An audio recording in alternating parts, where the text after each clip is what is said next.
What's up, everybody? So, I'm just gonna give my general thoughts, not necessarily a full detailed review of episodes one and two. I prefer a detailed review after the season is over.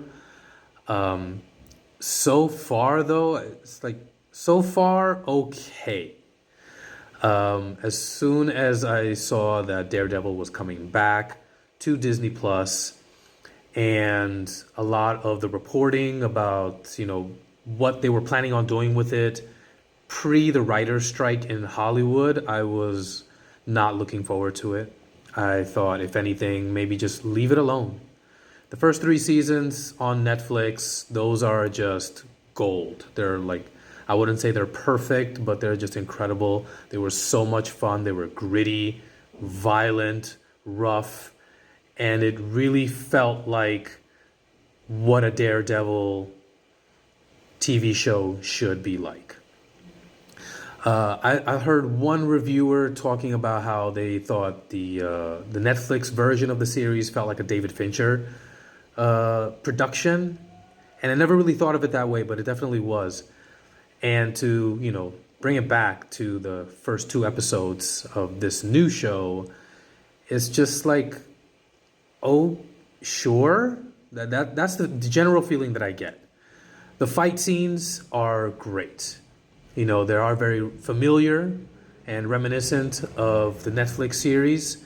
But there's just things like the tone, I guess, that just doesn't vibe with me yet.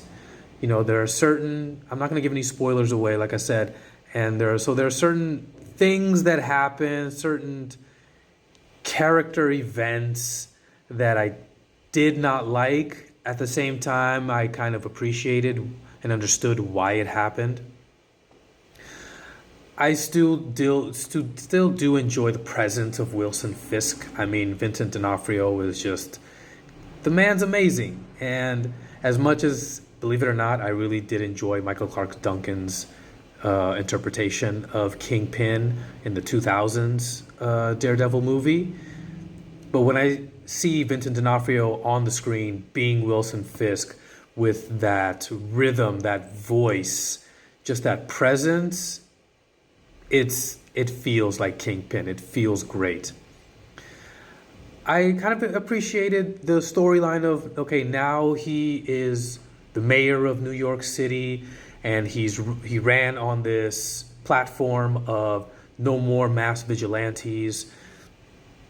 Matt Murdock is struggling with something that happened, but of course, there wouldn't be a show if he didn't eventually put on the mask. So you have that kind of conflict going on. The really, really kind of subtextual, interesting diner scene between the two of them. And it feels like a lot of setup, but nothing really happens, as far as that particular conflict. There's Bullseye that pops up, which has a nice little reference to Colin Farrell's Bullseye from the movie. There's White Tiger that shows up at some point. But most of it is just establishing what this new show is going to look like.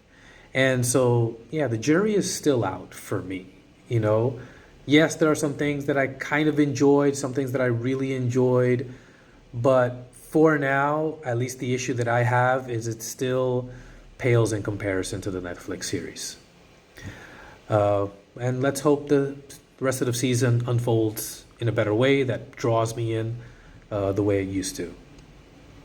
Anyways, what about you guys? Let me know what you think in the comments below. Smash that like button, give me a follow, and I'll see you guys next time.